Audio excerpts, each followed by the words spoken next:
قرض کی ادائیگی کے لیے صبح شام اس آیت کو کثرت سے پڑھے۔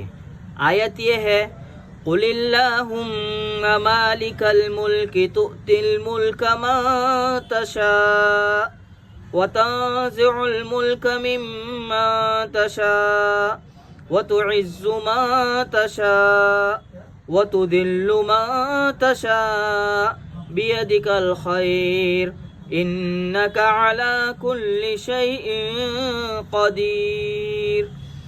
اس کا ترجمہ: اور کہیے کہ اے خدا، اے بادشاہی کے مالک، تو جس کو چاہے بادشاہی بخش دے اور جس سے چاہے بادشاہی چھین لے، اور جس کو چاہے عزت دے اور جسے چاہے ذلیل کرے۔ ہر طرح کی بھلائی تیرے ہی ہاتھ ہے، اور بے شک تو ہر چیز پر قادر ہے۔ اس آیت کو خوب پڑھا کرے، انشاءاللہ قرض کی ادائیگی ہو جائے گی۔